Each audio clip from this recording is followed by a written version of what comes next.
mayam khairamjari zero loss strategy for expiry day haiba khogi option hedging gi strategy sigi ahan ba oina khoina version trade ngasi morning de lobuni ko ngasi morning de loriba version trade sigi region se khoi jingmina se ngasi gi oina di hariba khoina version trade lobagi region se success oi haije tare ko ahan ba da ina first morning da profit book ta hoba khogi whatsapp ki group ta mayam da ina share tawgi ko adi market sina ngasai haigalak ko matam da khogi 18,000 ko 100 ki maya 18,036 ya 18,040 saibo haigalak ko matam se sai matam da sigi koi profit se 3,000 ki maya koi show tawrami ko adu baina adu matam da profit book ta hogde adu ko 28,865 sai da profit book tawbagi adi screenshot lawraga thamhobani ko ma'am adu sida koi thame adu ga aina ngasai gi version trade lobani na just screenshot lawraba matung da aina ngasai gi trade se losinda na dum thame horen jenge haibi ko sida adu ga haji expiry ogeraba matung da kogi haji ki magi lairiba profit 1,800 ko se magi minimum kanoni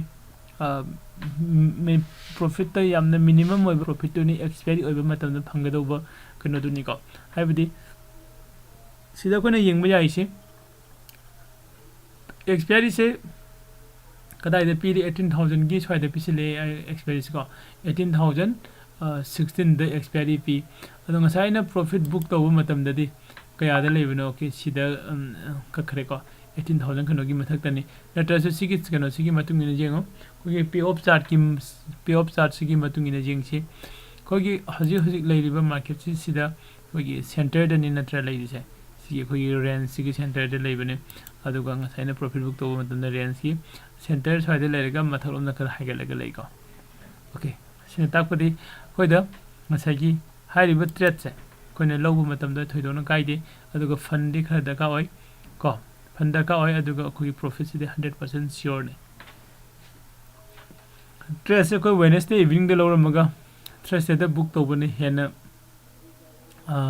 prefer oi ko hadi magi ko profit phangba ya bagi chances se Wednesday loramaga Thursday da profit book to busina hena yamna hadi haribe strategy si hena chanai haina haininge ko aduga kaigumba ko gi sigi trade sida suppose aina sida lawre khalasi ko sida lawbodagi market se mathaklom da haigalak ko matam da igi profit ni mathaklom da haigalak ko matam da ko mathaklom da haigali makhai igi profit ni ko makharom da haidrak ko da 220 gi range sama leiri makha da ko 220 gi range se makharom da haidrak ko matam da ngasagi ko ge 220 gi range ki manung sida market se expiry pi ruba adoi tadi magi minimum profit ko haji agi sigi oina khano se 800 profit se sisum phangani ko koi sida joine si chen so madam sida uri se ko expiry date profit kya hoge dege 1,808 ko sumane lai ya ko then hariba sigi strategy sigi maram da mayam khoi ngasi khogi hedging gi class ta khoi nei nagani hena mamut tana khangbini masing hedging gi class join tobio ko akupa maron